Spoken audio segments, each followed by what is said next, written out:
Stay tuned to the end of the video for a special announcement. Borderlands 2 and Borderlands the Pre-Sequel. If you haven't played these games, then I hate you.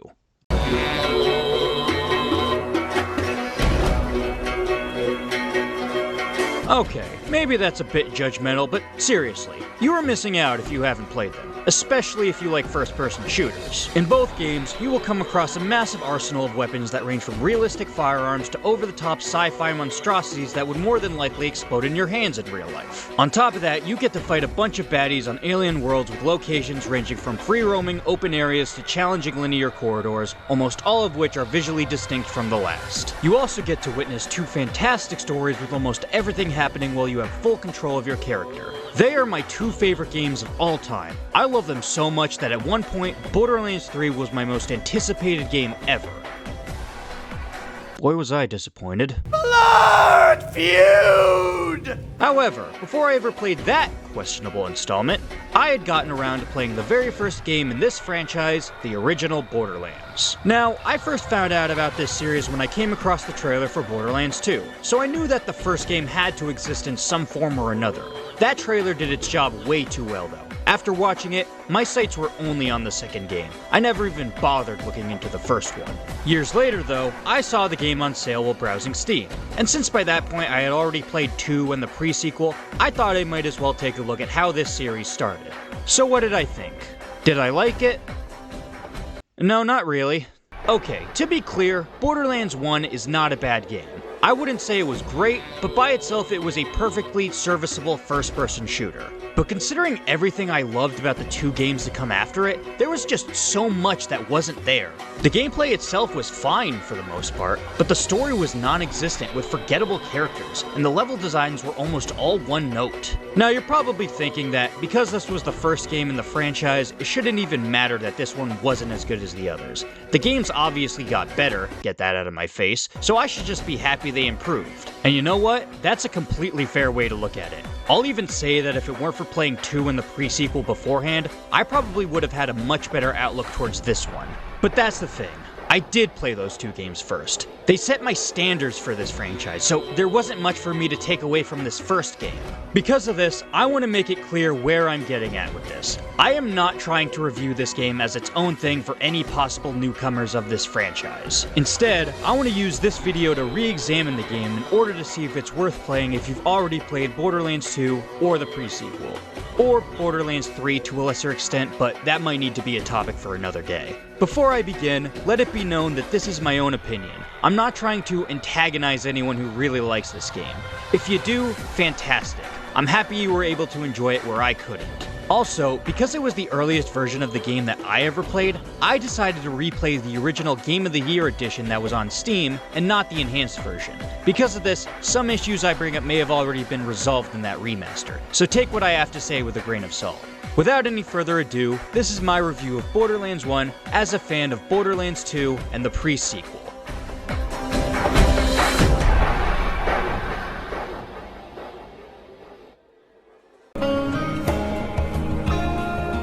Now, I'm not going to pretend to be some kind of storytelling expert. I'm not going to say something like Moby Dick is overrated just because I was bored reading it in high school. I mean, it's never even brought up in the story. What happened to it? Did it fall off? Do whales even have them? But I know what I like, and the story of Borderlands 1 is not that. The funny thing too is that there's a fair bit of lore backing this game up. You can look into things like the origins of the Iridians and their technology, or the takeover of Pandora by the Atlas Corporation. There's even the line of comics that expand the story beyond this game, which I would totally buy if it weren't for this crap. There's clearly a whole universe planned out here, so it surprises me that the plot for the first 80% of the main campaign was so simplistic. The game has you take on the role of the Vault Hunter, who's traveled to the alien planet Pandora in search of the Vault, a supposed treasury of ancient alien technology. Before you can find the Vault, you need to get a hold of the key that opens it, and the only way to do that is by finding and assembling its pieces, which are all being guarded across the planet. You might think I'm leaving out some key details in order to keep things brief, when in fact, I had just described the plot for the first 80% of the game. You go around finding pieces of a cement traffic cone, Sure, there are some additional tasks sprinkled in between, but they're all a means to that same end. None of them do a lot in deepening your understanding of the world or characters. Borderlands 2 and the pre-sequel had a lot more going on in terms of plot, with so many twists and turns redirecting their narratives. Borderlands 2 centers around you repeatedly trying and failing to overthrow the Hyperion Corporation, and its leader, Handsome Jack. Each failure as well results in the situation of the resistance you help becoming worse, making it all the more satisfying when you finally get the upper hand. Characters you become acquainted with as well might betray, disappear, or even die on you, and not in ways that are bullshit. It helps sell you on the idea of your struggle because you're constantly losing the things you care about. The pre-sequel expanded on the ideas of Borderlands 2 by providing an origin story for Handsome Jack. He starts off very differently from how he is in 2, showing himself to be a generally decent person who would kill for sure, but in the same way a soldier carrying out his duties would. It's only through a series of betrayals and revenge do you see him devolve into the tyrant you know him for in Borderlands 2. I'm only scratching the surface of these two games. There's a lot more to them I'd like to cover in the future, but for now, I think you get my point. The plot of Borderlands 1 has way too little going on to keep your attention. I'd say the closest the story comes to being interesting for the majority of the game is the Guardian Angel, this mysterious entity who guides you throughout your quest in finding the vault. You don't exactly know who she is, and she never appears to you in person, only projecting her face in front of your eyes whenever it's necessary. I will admit that I didn't find her that intriguing here because they establish who she is in Borderlands 2, but for when this game came out, I can imagine her being one of the few things that kept people interested in the plot. Speaking of which, with how bare the overall narrative is, do the characters themselves fare any better? Are they any fun to interact with, or can I say I learned anything significant about them? Honestly, I kind of forgot I went up to most of them, they left so little of an impression. I mean, I get you're not supposed to know a lot about Angel because she's supposed to be mysterious, but there's literally nothing going on with anyone else on Pandora. Let me ask you something. Can you tell me anything about TK Baha, or Lucky Zadford, or Helena Pierce? Because I certainly can't. Hell, I think I learned more about these characters in Borderlands 2, which is really saying something because they're all dead in that game. Even some of my favorite characters in this franchise are given nothing to do here that makes them memorable. Take Scooter, for example. I won't act like he was a major character in Borderlands 2, but you for sure remembered him. He was one of the first faces you meet in Sanctuary, and thanks to his skills as a mechanic, built a giant machine underground that got the town to fly, which really came in handy when it was being attacked by Hyperion. In Tales 2, which isn't really a game I'm trying to compare, but it still warrants a mention, he sacrifices himself to save your party from blowing up in space, a bittersweet ending to a beloved character. What can I say about him in Borderlands 1? Well, I know he runs the catch-a-ride stations on Pandora, but you only ever see him at one, and he's not even doing anything. In fact, all I could gather from him here is that he's some guy who sits in a shack in the middle of nowhere who wants to kill this other guy who sits in a shack in the middle of nowhere, but doesn't because he's too busy sitting in a shack in the middle of nowhere. I guess I can also say he's secretive, maybe? He can't tell you directly about work he has for you, and even the messenger can't go into detail about it. Scooter asked me to tell you about a little something he needs done. You should ask him about it. Well, Scooter, I'm flattered, but I just don't think it'll work out between us. But the point is, he doesn't do anything. Nobody in this game does anything. They all just stand around waiting for you to interact with them. They don't tag along in your adventures. They don't fight other enemies alongside you. All they do is wait for you to accept work. Whatever unique role they're supposed to serve is hidden behind their need to be human bounty boards. Zed is supposed to be a reckless doctor who lost his medical license, but he just stands around and waits for you to accept missions. Marcus is a greedy but equally jolly arms dealer who likes to get involved with mercenaries, but he just stands around and waits for you to accept missions. Helena Pierce is supposed to run the last safe haven for her people away from the tyrannic rule of Atlas, but she just stands around and waits for you to accept missions. Sure, I can't pretend there aren't characters in the other games that don't exist solely to hire you for jobs, but it's not everybody. And even Marcus bothers leaving his desk sometimes. Burn that imperialist bastard like a skag steak! I wouldn't care too much about their roles in the main story, but even the side quests they give don't tell me enough about them. That's honestly a problem I have too. The side quests in this game just feel like generic tasks that could have been given by anyone, regardless of their role in the story. One of my favorite things about doing side quests in the later games were how some were like mini stories that let you know more about certain characters when they didn't have enough going on in the main story. You can find out things like how Tina's parents were sold out and killed in Borderlands 2, or the events leading to the Mayor's betrayal of Hyperion in the Pre-Sequel. Hell, you got to learn about characters who weren't even in the main game. Remember getting involved with the clan war between the Zadfords and the Hodunks in Borderlands 2? Wasn't it fun to infiltrate two completely different factions that would have otherwise been ignored in the main game? Wasn't it also fun in the Pre-Sequel to get little cameos from characters in Borderlands 2? Wasn't it nice to hear Hammerlock's voice again? Now, I should mention that the side quests in Borderlands 1 are a bit of a smaller complaint. It is likely you'll do a lot of them anyway whenever you're too underpowered for the main missions. Well, that and Claptrap never shuts up about them. Greetings, traveler! New missions are available at the Firestone Bounty Board. There are new missions available at the New Haven Bounty Board. Did you know Shep Sanders in the Arid Badlands has another job for you? Crazy Earl has more jobs he'd like that chump Vault Hunter to do. New missions are available at Lucky's Bounty Board. You know, I always felt bad for this guy in the other games, and how he was the bane of everyone's existence. And here I finally get it. Anyways, I'm getting off track. Going back to the characters, the villain is a whole nother level of forgettable. Commandant Steele is just a generic bad guy, probably the lamest that this series has ever put out. She barely talks to you in the game, and whenever she does, she doesn't come off as sympathetic enough for you to feel bad, but she's also not evil enough to make you look forward to killing her. Compare Steele to Handsome Jack, my favorite character in this franchise. In Borderlands 2, Jack sees himself as the hero who will bring peace to Pandora, but how he decides to go about doing that is by wiping out everyone on it to make way for whoever he sees fit.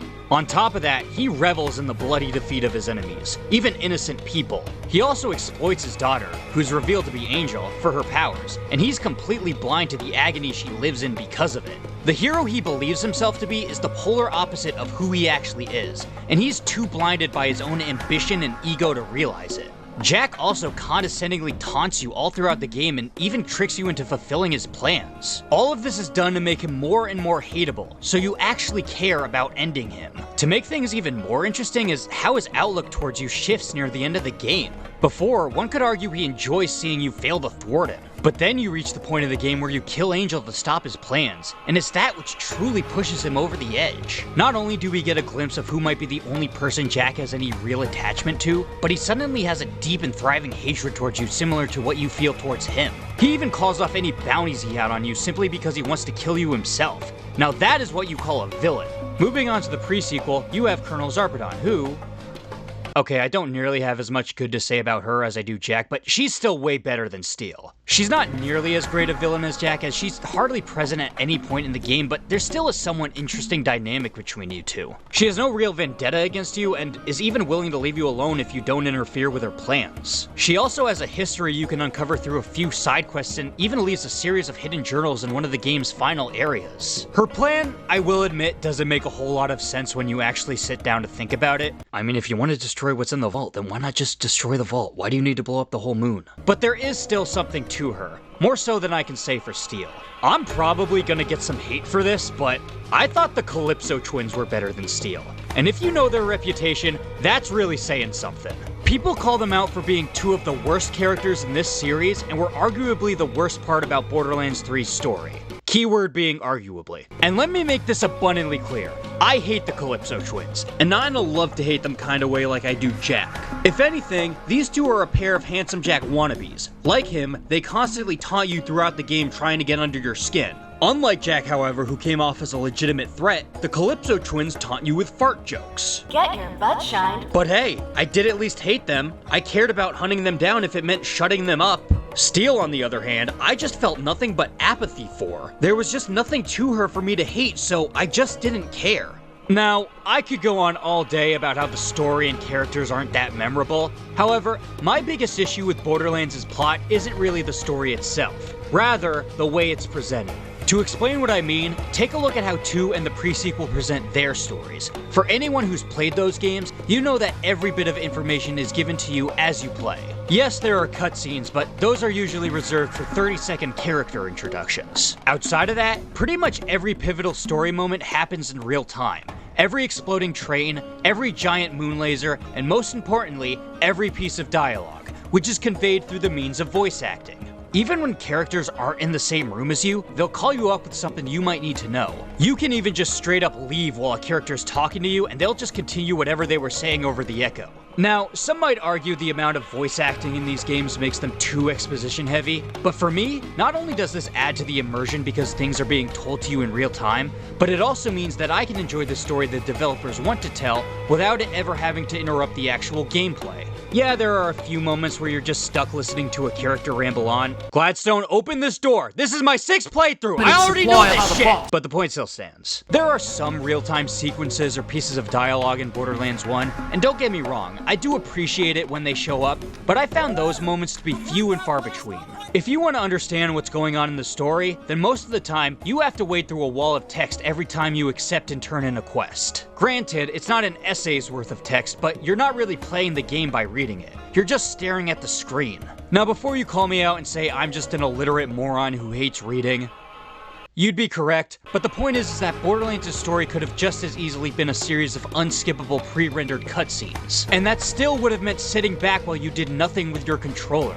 In fact, one of the things I didn't like about the story in Borderlands 3 were that there were just a few too many cutscenes that went on for way longer than they should have. Now, I'm fully aware that there are lots of games whose stories are very text or cutscene heavy, and I don't mean to denounce any of them here. Hell, one of the games in this very franchise is basically one big cutscene, and I actually really like it. But Tales is a spin-off that takes place in the same universe, not a mainline entry like 2 in the pre-sequel. And before you say anything, yes, I do consider the pre-sequel a mainline entry. Just because it doesn't have a number in the title doesn't mean it isn't the same kind of game as the 2 before it. I mean, when's the last time you heard somebody call BioShock Infinite a spin-off? Now, as much as I complain about it, I'm not even really mad at Borderlands 1 for its story or how it goes about telling it. What I'm really getting at is how jarring it is to go from 2 in the pre-sequel to this one. With how well those games were able to pull their narratives off, it just felt like there was something important here that was missing. Borderlands 1 was the first in the series. It would kickstart the kind of gameplay the franchise is known for, so I was expecting it to kickstart the kind of storytelling that I know it for. Now, I've ranted on long enough about the plot's shortcomings. Is there anything good I can say about the story of Borderlands 1? Well, like I said earlier, the overly drawn-out plot of finding each piece of the vault key only takes up the first 80% of the game. The story does become a bit more interesting in the final stretch of the campaign. After killing one of the final bosses, Baron Flint, you find out Tannis, a scientist you've been delivering the pieces to, betrayed you to help steal. Not only did I find the voice acting to become much more frequent from this point on, but killing Flint and expecting to find the 4th vault key piece, only to find out you've been sent off as a distraction, was a twist I genuinely didn't see coming. It wasn't an especially shocking revelation, but it was an attention grabber that I thought the story so desperately needed. I also just liked the idea that all my hard work throughout the game had just been taken away from me with one fell swoop. I spent the whole game getting the vault key pieces, so to find out Steele took them away from me just felt like she undermined all my work. It was the closest in the game she actually came to provoking me.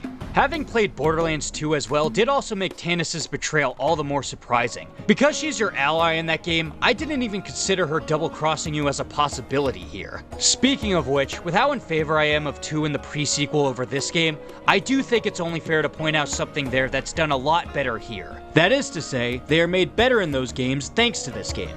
That being Patricia Tannis. Now, Tannis is by no means a bad character in Borderlands 2, but she plays a very small role in the story. In fact, I think there may be more instances where characters mention her than she actually talks to you. Your only real interactions with her are gonna be through side quests, which, don't get me wrong, is fine. Just means there's more of a reason to do them. Even then though, her character never goes beyond an uptight personality who likes to flaunt her extensive vocabulary. In Borderlands 1, however, she plays a much bigger role in the main story. On top of her betrayal, she's knowledgeable on where you need to go and what you need to do in order to find the vault. And you're required to visit her several times throughout the game because of her extensive knowledge on the vault as well as the key. You can also find a bunch of her hidden journals throughout the game. On top of being fully voice acted, they document her time on Pandora and how she started off as a pretty calm and collected person. It was only through living on Pandora where she became the odd personality you see her as in Borderlands 2. She became paranoid about everything as she witnessed her colleagues die around her. I will admit that if you don't listen to any of these journals, then she isn't nearly as interesting here, but even the hidden journals in Borderlands 2 don't capture the tragedy of her character like they do in Borderlands 1. Not if you're asking me, at least. As much as I don't like the characters in this game, Tannis is still great. And you know what? It actually looks like they realized the mistake they made by sidelighting her in Borderlands 2, and it seems that Borderlands 3 is finally going to give her a proper role in the story that uses her to her fullest.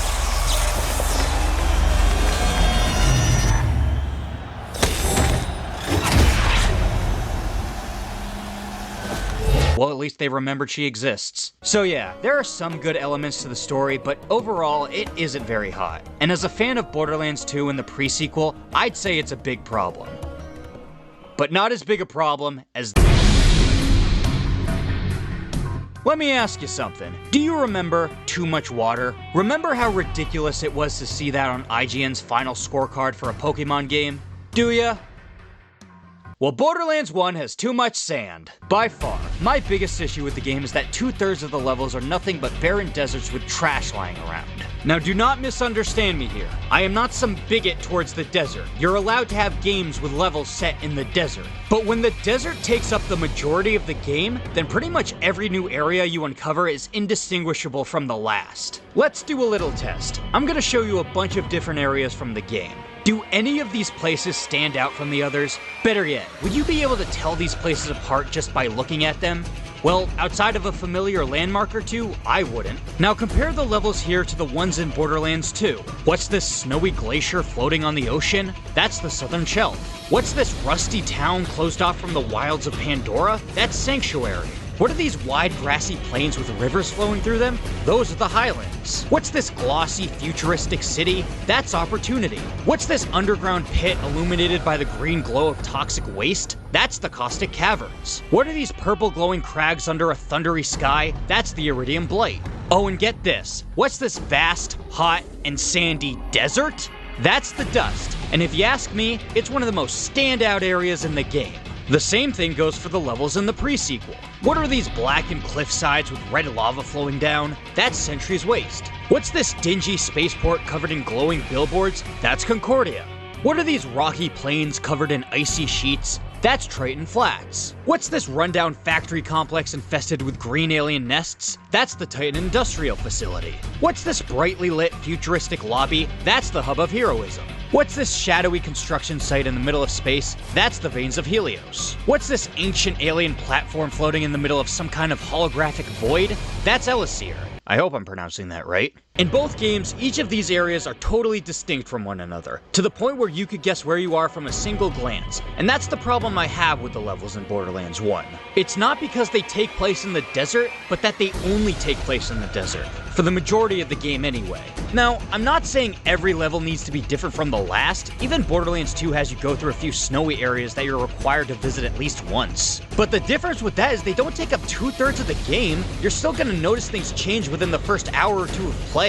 Borderlands 1 only has a handful of areas that aren't just more desert, those being a few indoor compounds, some caves, and the alien ruins and snowy tundra at the very end of the game.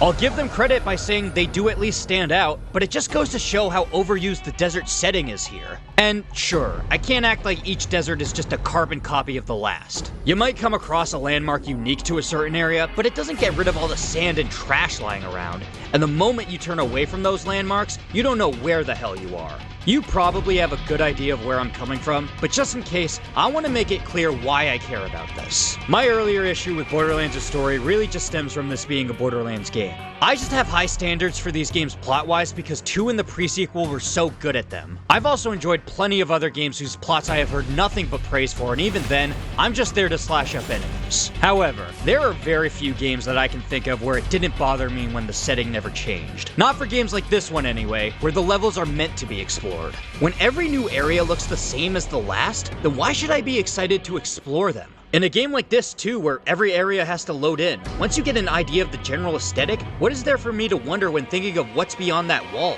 For me, I can't get any enjoyment out of a game setting if every location looks the same. and at most, this game just teases you with new stuff. I also just feel like having different settings establishes a sense of progress in the player. This may just be me, but didn't it feel like you made progress in Borderlands 2 when you started to notice the snow dissipate? Didn't it feel like the game was telling you that you've progressed enough to see something new as a reward, or like you've mastered one environment and are now ready to take on a whole new one? Because Borderlands 2 and the pre-sequel don't each have one big open world either, it helps sell you on the idea that you're going on a grand adventure across Pandora and Elpis. Despite being broken up into smaller areas, they feel bigger because you're exploring every end of them to the point where the environment begins to change. If it weren't for the few areas with unique settings in Borderlands 1, I would just wonder why they don't combine every area into one big open world. Am I overthinking this? Yeah, probably, but I'm thinking it nonetheless, and I can't be the only one who feels this way. I can overlook a lackluster story in a video game, and I'm willing to cut it some slack here because the franchise had yet to set that standard. But I just can't overlook repetitive world design. Not in this game, or any other like it. Now, I wouldn't be doing a good job talking about the level design if I didn't also bring up the player's ability to navigate them, and I actually don't have too many complaints here. I mean, it's not like running around in Dark Souls or something like that, but they're traversable, for the most part anyway. There are no impossible jumps that you won't eventually be able to overcome. There are no invisible walls that block off areas you should be able to explore. Just getting from point A to point B works fine here. Actually, remember how I said earlier that the reason I chose to play the original version of this game was because it was just how I first played it? Well, that, and I also just wanted an excuse to rip into this thing. Something that every following game has, including the enhanced version of this one, is a mini-map at the top right corner of your screen. The original version of Borderlands 1, however, does not have that. Just a compass at the bottom of the HUD.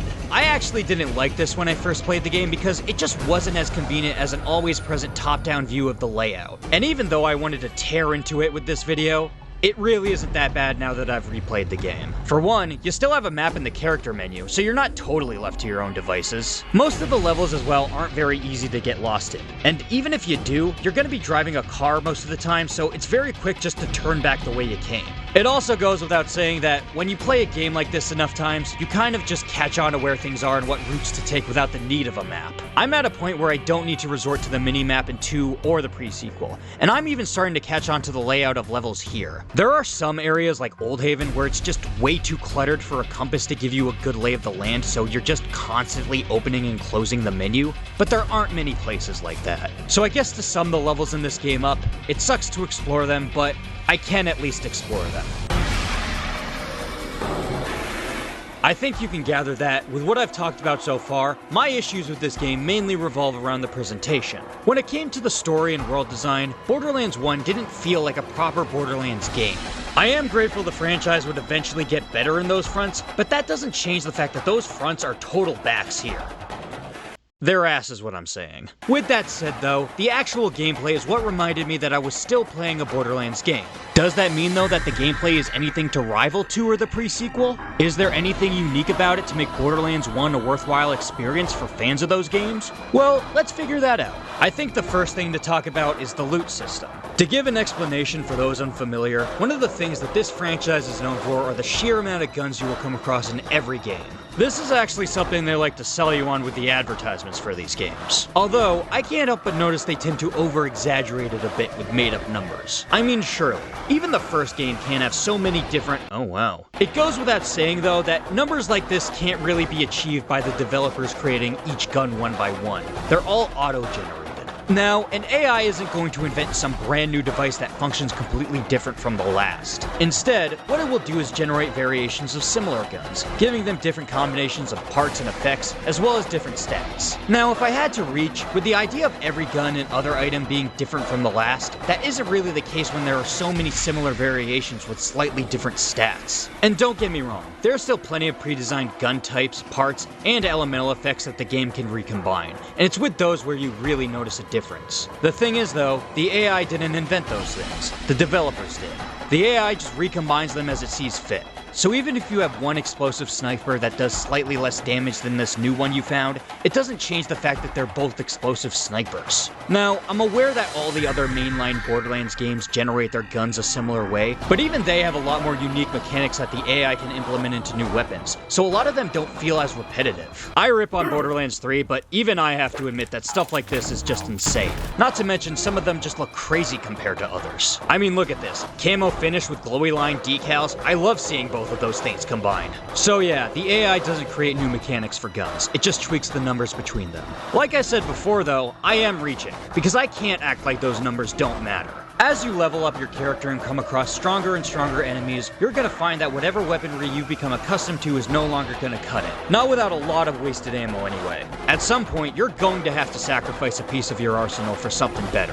Where I'm getting at with this is that even if a lot of what you pick up seems similar in what they do, it is still important to pick them up, especially if their stats pertain to your character's level.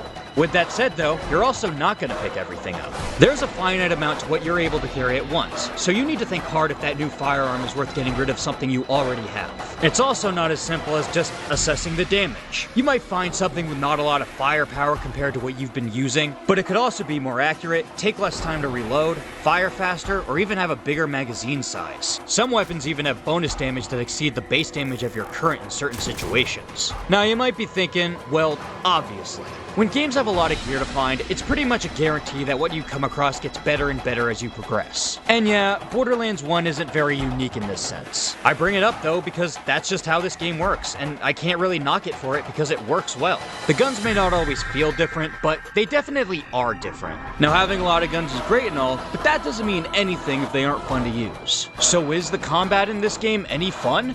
Well, do you like the combat in the later games? Then you're gonna like the combat here. I mean, sure, it kinda sucks that there are a bunch of cool mechanics for guns that aren't here, but it always feels just so good to go to town on the local Pandora residents.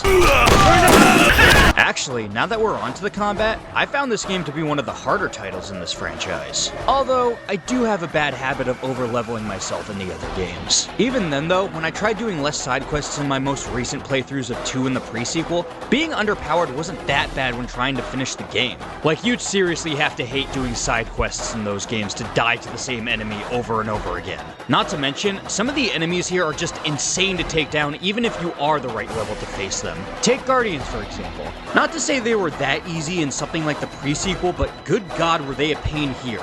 If you encounter them at any point before the final stretch of the game, they're almost impossible to kill without drastically overpowering yourself. This one mission had me fetch a shock artifact from them, and I was just not up for the task when I accepted it. I had to come back when I was stronger.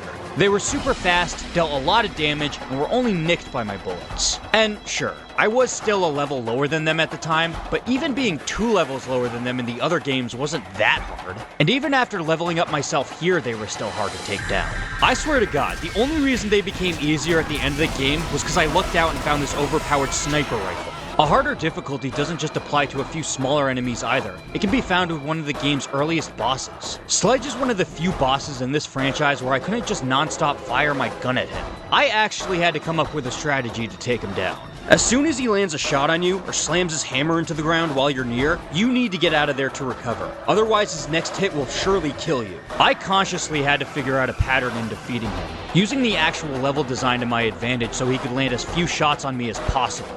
The other bosses are okay, if not a bit easy to overcome through sheer persistence, but Sledge is the only boss where brute force wouldn't cut it. It was a complex fight that was so satisfying to overcome, and it's because of that Sledge is one of my favorite bosses in this franchise. Going back to the difficulty gap between this game and the others, there are also true and ultimate Vault Hunter modes in the later games. Those, however, need to be unlocked after playing through them normally first. Borderlands 1 was pretty challenging even on a normal playthrough. With all that said though, not only do I need to reiterate that I tend to overpower myself a lot in the other games, but I also need to acknowledge that these are just the kind of games where the difficulty will vary based on how you go about each playthrough.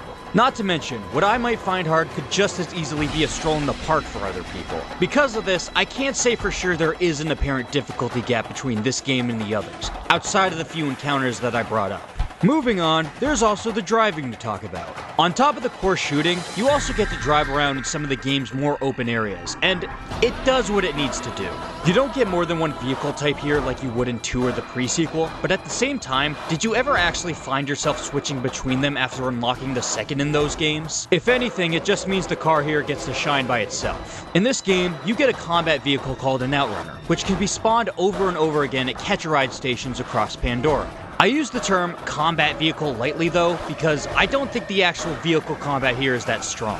Although, if I'm being honest, this is actually how I feel about the vehicle combat in 2 and the pre-sequel. More often than not in this series, the vehicles are only useful as a way of getting around. Using them for actual combat is rare if actually necessary. There are very few missions that actually revolve around it. Even here, there are just 2 instances where I can say the game actually wants you to use it. And Mad Mel can still just be taken down by hiding behind this ramp. It's never as fun as shooting enemies on the ground. It's just a matter of following the other car and holding down the trigger. As just a way of getting around though, the game would definitely suffer without these vehicles. So many of these areas are just way too big to traverse on foot. Not to say you can't, but you'd be facing long stretches of nothing by doing it. If I had to complain, I'd say there were a few too many moments where I got stuck. Not to say it can't happen in the other games, but look at this. How am I not moving here? Outside of that though, any complaints I have about the driving and vehicle combat, I can just as easily say about the other games. I don't think this franchise has really nailed this sort of. Okay, if I had to say one thing that Borderlands 3 not only does better than any other game in the franchise, but does it with something that actually wasn't that good to begin with, so it may have just ended up fixing it for the better, it would be the vehicle combat. As disappointed as I was about what was supposed to be the true third game in this franchise, I can't deny Borderlands 3 figured out how to make the vehicle combat actually fun. Well sure, each ride is still mainly used for getting to your destination. I gladly took a detour with every enemy car I passed. They were that fun to shoot down. This is mainly thanks to the addition of car parts hidden throughout the game. In many of the game's more open areas, you'll come across vehicles with parts that offer unique abilities that you will either need to hijack, climb, or jump to in order to get a hold of them so you can unlock those parts. Not only does the process of getting them serve to be a fun challenge, but you always find yourself wanting to use every new part to see what they can do.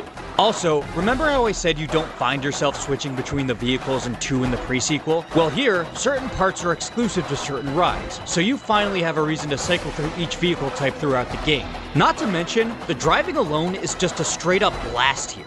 Not only do the controls coupled with the physics allow you to pull off some insane shit, like look at this, but so many of these places are like playgrounds for driving. So many overlapping sections and shortcuts, so many high drops you can't help but love plummeting off of, it's all just great. Weirdly, the one thing about the driving here that isn't that hot is actually getting to your destination. Yeah, what makes these areas fun to drive in also makes them kind of impossible to navigate. Even with a minimap in the corner, I constantly found myself having to open and close the menu to see where I needed to go. Honestly though, I could totally just drive around these places aimlessly without giving a crap about my destination. The driving really is that fun. I just realized I've been talking more about the driving in Borderlands 3 than in Borderlands 1.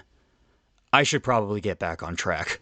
With what I've covered so far, I think the gameplay in Borderlands 1 is fine for what it is. At the same time though, everything good I have to say about it can easily apply to any of the other games. You're not going to get anything new here that isn't already in 2, the pre-sequel, or even 3 for that matter. Outside of a higher difficulty, but then again that may just be me.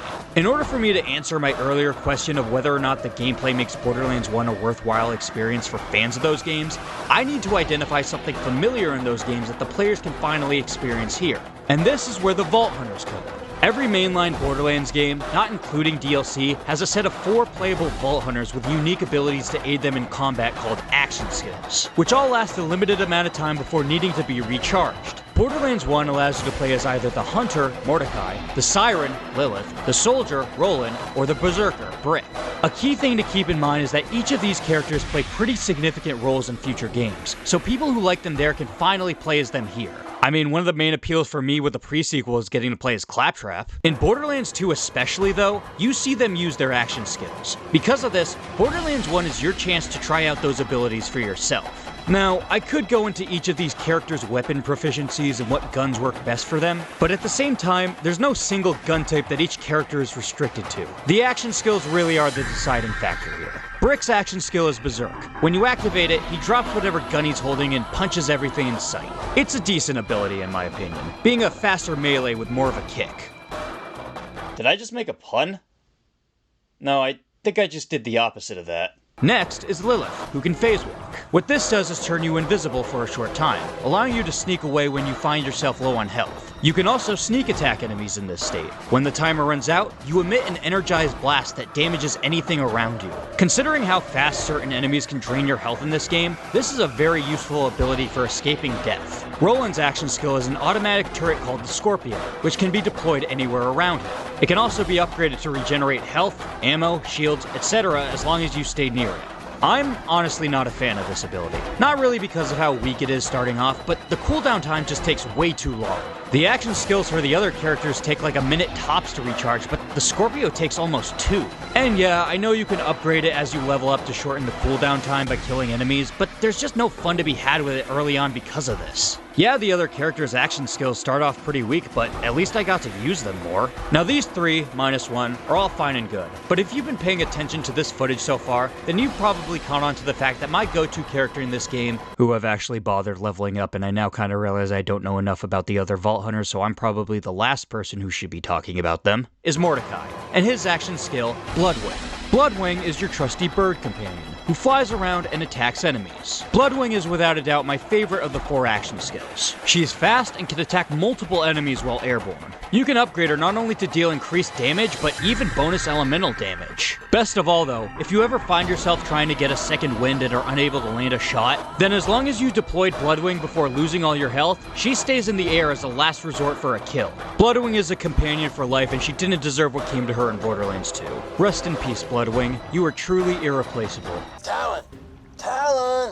If you get in the cage, I'll feed you skaghead, eh? Go to hell, Mordecai. As someone who's played 2 in the pre-sequel first, the Vault Hunters here are definitely the main selling point for me on the gameplay. With that said though, they are the only selling point. Outside of the difficulty, but once again, that may just be me. Everything else, while it does the job, has still been improved greatly as the series went on, becoming more complex in the loot you can find and just a whole lot more functional in the driving. And something tells me that these 4 alone aren't going to make up for that. I found Borderlands 1 to be a fun game for what it is, but I can't say it'll be a worthwhile experience for anyone who's already played the later titles. Since I couldn't find anything about the main game for me to recommend Borderlands 1, the last thing I want to take a look at are the game's DLCs, Zombie Island, Secret Armory, and Revolution. Do these DLCs improve upon my issues with the main game? Do they offer a unique experience that's worth playing through the main game for? Okay, so these DLCs do somewhat resolve the issues I had with the main game. One thing I actually really liked across all 3 was that there was a lot more characters actually talking to you during the gameplay, so that issue of having to put down your controller to read a wall of text is non-existent here. However, I can't say that all 3 fix every single issue I had with the main game. First, let's take a look at the Zombie Island of Dr. Ned. Dr. Ned is the twin brother of Dr. Zed. However, something that the DLC wants to sell you on is that Ned and Zed are actually the same person, and that Zed is just trying to cover up his true identity. Makes sense. I mean, we see Zed but not Ned in Borderlands 2. What other reason could there be for that? The story takes place just after the events of the main game, where you find yourself trapped on an island overrun by workers turned zombies. The zombies were created by Dr. Ned so that he could profit off an antidote, and you have to put a stop to him. The biggest thing you'll notice right off the bat about this DLC is the setting, and how different it is from the levels in the main game. When you finish Borderlands 1 and go straight to this DLC, you definitely notice the change from brightly lit deserts to dark and gloomy forests. The location itself also doesn't get very repetitive here either. This is mainly because the DLC only takes like an hour and a half to get through, so you're not exposed to it for too long. But even then, there's the inclusion of Deadhaven. Sure, it's a reused level from the main game, but they add this ominous red haze to it, which really stands out from the green forests of the island. When it comes to the story, I could take it or leave it. Considering how short the campaign was, it didn't really bother me that it wasn't something to get invested in. That doesn't mean though it's anything to write home about. There's an island of zombies that Ned says he created by accident, but then you find out he did it on purpose and now you need to go and kill him, and that's all she wrote. Really? The highlight for me was seeing that one claptrap shoot the other.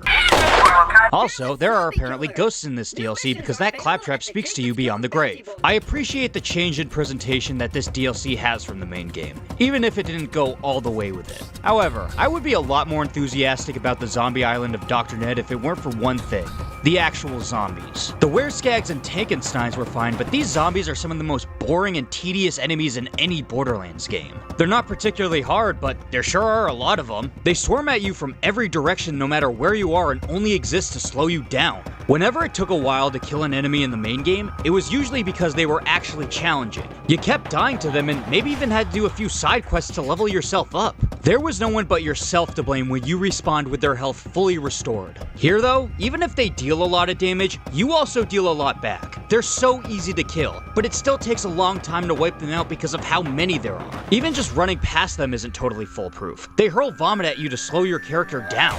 Whereas Zombie Island attempts to improve upon the presentation of Borderlands 1, it also ends up diminishing the gameplay, the one thing I actually liked about the main game. Up next is the secret armory of General Knox. You're hired by an ex-Atlas assassin to help her kill her former boss, General Knox, after she was betrayed by the Atlas Corporation. She says that what awaits you by helping her is Knox's armory, a treasure trove of valuable loot where everything is free for the taking once he's dead. Now, my favorite change made to Zombie Island was its setting. So with that DLC going from Bright Desert to Dark Forest, Secret Armory goes from Dark Forest back to Bright Desert. Awesome. Okay, to be fair, the elevated highways are a nice change in scenery, but they only take up half the campaign, and there's still miles of sand under them. I honestly don't know why they went back to the desert aesthetic. After Zombie Island, I really thought they were going to try some new stuff for the levels in these DLCs. Secret Armory is also a lot longer than Zombie Island, clocking in at over 3 hours when I played it, so it's a lot easier for the desert setting to become stale again. Now, considering that my biggest issue with the main game were how all the levels look the same, and considering how this DLC just goes back to using them, you might assume that I think Secret Armory is a big disappointment. And to that I say, this is my favorite Borderlands 1 DLC.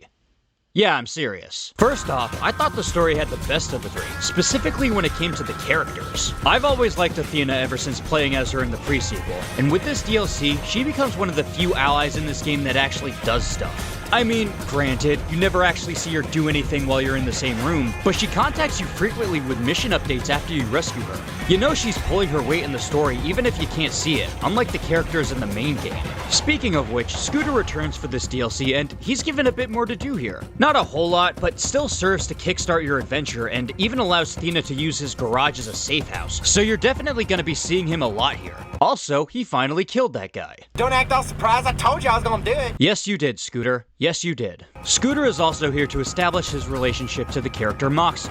Moxie is definitely one of my favorite characters from this franchise. She has this whole facade of a hyper-sexualized showgirl, but she has so much more going on under the surface. She's shown herself to be very smart on several occasions, knowledgeable in both technology and mission planning. Also, she's Scooter's mom, which is absolutely hilarious. Really makes you rethink how thick that makeup is. I wouldn't say Moxie is as good here as she is in something like the pre-sequel, but she does still have a few things going for her. She's connected to Athena's kidnapper Shank, her ex-husband. This connection not only gives her knowledge into where to find Athena, but also gives Shank a bit of backstory to where he'd otherwise just be a stern, generic bad guy. Yeah, stop! Oh my god, I'm so ticklish there. Oh, did I hit the transmit button? Oh, crap! Speaking of bad guys, Knox was unique to say the least. He's not particularly interesting because, like Steel, he's not sympathetic enough nor is he hateable enough, but there is kind of a reason for that. I can't recall many villains who just don't give a shit. The first time you meet him, he's about to blow himself up because he hates his job and being on Pandora. When he sees you show up to kill him, he takes fighting you as one last hurrah before going out. He'll be dead by his own hand if not by yours. I've talked a lot about the characters, but how's the actual gameplay? The biggest difference from how it is in the main game is that the Crimson Lance are now a much more fun faction to take down. Probably the most challenging of the 3 DLCs. They were in the main game, but here they had a bunch of new enemy types that you need to juggle around. You have your normal soldiers, but you also have fast-moving assassins, flying paratroopers and drones, and even giant mechs. You also get 3 new vehicle types in this DLC, and this was the one thing about the gameplay I actually found pretty underwhelming. You start off with the Monster, a big tank with homing missiles. It's fun at first, but then you unlock the Racer halfway through. It's much faster with a more powerful nitrous boost, so there's basically basically no reason to go back to the monster once you unlock it. The last thing you want to do is move slowly across all these long roads, which is something you'll be doing a lot of here because none of these DLCs have fast travel. Even the Racer though doesn't feel like a new vehicle. It's literally just the same model as the Outrunner with an added spoiler. I know it's supposed to have more nitrous, but why not actually give us something new to look at? What do you think you are? The levels in this game? The last new vehicle is the Lancer, which you see the Crimson Lance drive around all throughout the DLC. This is the one vehicle here that isn't unlocked in the main campaign, but instead through a side quest. And because I didn't do many side quests while recording this footage, I now have to live with the fact that there's no point in using it now that Nox is dead. In all seriousness, I tried it out a little bit after beating the DLC, and it's really nothing that special. Just another tank but with a delayed laser instead of homing missiles, so not as fun to use. You can also use it to deploy mines, but I think that's only for a second player. I could not figure out how to deploy them while driving. Like in the main game, these new vehicles work fine, they get the job done, I just feel like they could have been done a lot better. Thankfully, these are where my issues end with this DLC. Now, there is one last thing to talk about with the Secret Armory of General Nox. The Secret Armory of General Nox. Like I said earlier, it's a treasure trove of guns and other loot, and there's even a good chance of finding a few legendary weapons. But there's a catch. Upon entering the armory, you only have a limited amount of time to grab everything you can. After that, it'll explode, and whatever you don't pick up will be gone for good. I remembered that this really pissed me off when I first played the game, but the more I thought about it, it's actually kind of genius for how this game works. Not only do you need to be fast in opening every possible chest, but you still have limited inventory space. So that inner turmoil you have of what gun you think is best to get rid of just got a whole lot more intense. Not only do you need to make that decision quickly, but you also lose the benefit of coming back to wherever you dropped it if you change your mind. After the armory explodes, it's gone for good. This DLC is somehow able to create a tense and stressful moment without the use of any combat at all. Overall, I honestly enjoyed playing through Secret Armory over the main game. The characters were more enjoyable, the Crimson Lance were much more fun to fight, and while I thought the new vehicle types were lacking, I do still appreciate them being here. This is just a good, solid DLC. The one downside being you should still play through the main game first because if you try coming here anytime earlier, you will die. Last on the list is Claptrap's new robot revolution. The robot who's been trying to annoy you to death now just wants to death you to death. In this DLC, Claptrap is reprogrammed as the interplanetary ninja assassin. This was supposed to turn him into a discreet killer for his manufacturer, the Hyperion Corporation. Instead, though, he ended up uniting the robots of Pandora to overthrow their human masters, and now you have to return him to his original state. This is just another okay DLC.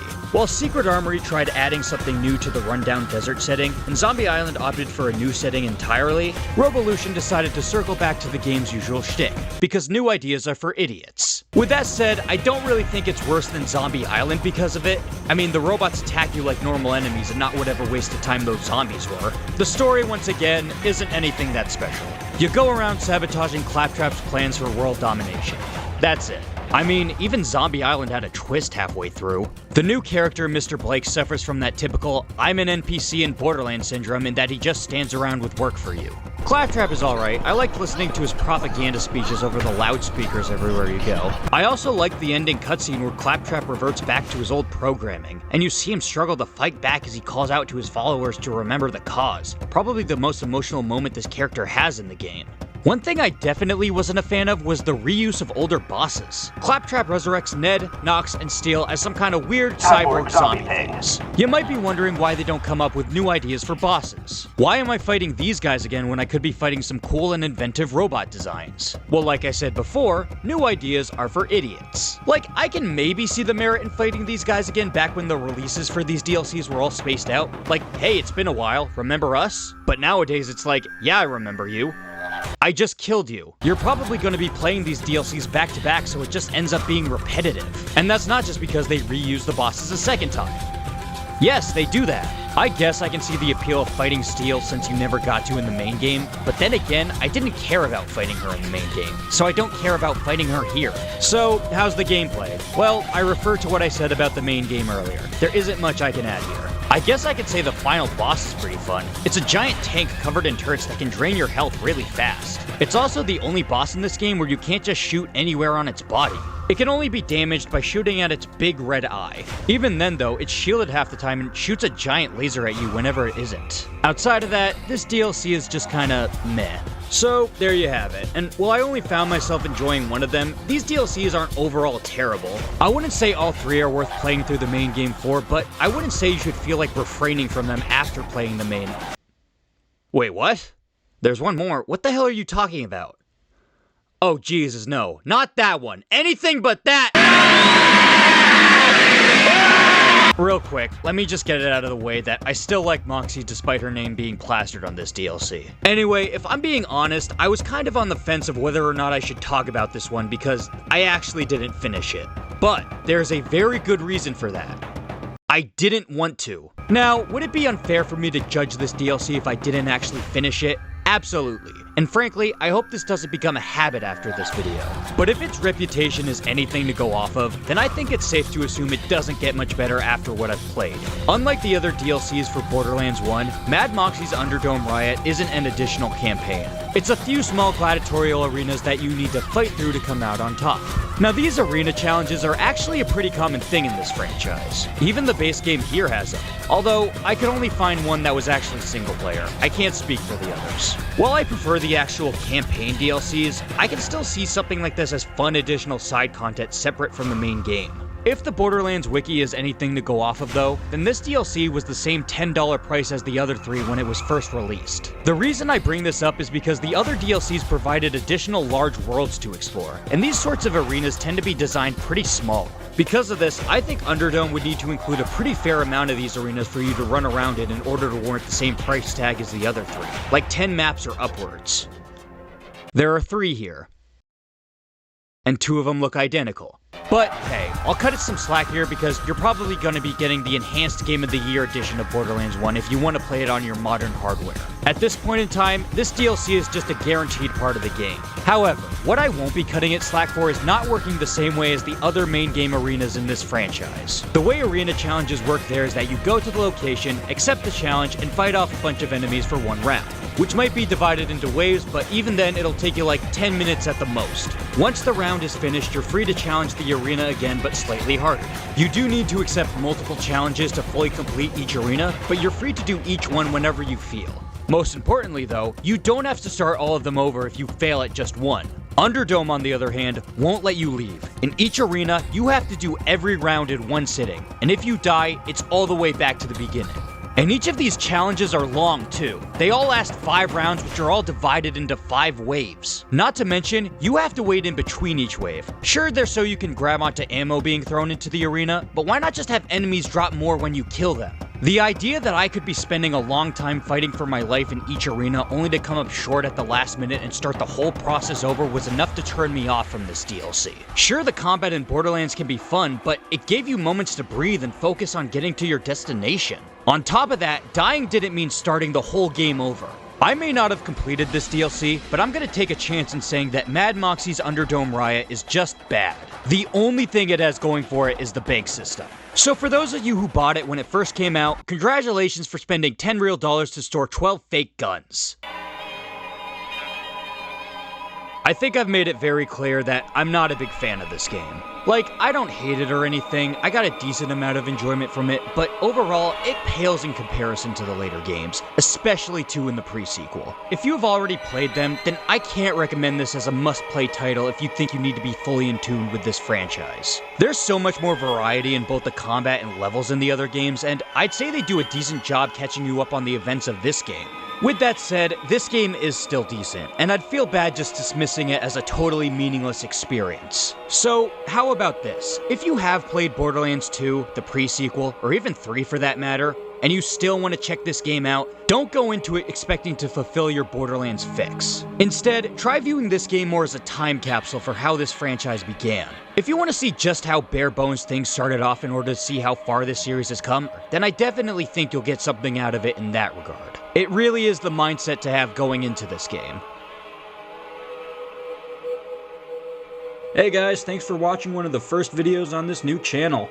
This is something I've been wanting to start for a while now, and I want to see if I can't make something big out of it. I know it's not going to be easy, but I'm sure it's possible with your help. So please, if you want to see more videos like this, then consider subscribing, sharing the video, and just overall spreading the word. The more support I can get, the more I can put these videos out. I also made 2 smaller videos alongside this one, so do check those out if you're interested, but in the meantime, be on the lookout for any future uploads. I'm also aware that this video might have been a bit rough around the edges, but I do intend to get better at making this kind of stuff as I go along, so if you have any advice for me, I'm open to hearing it.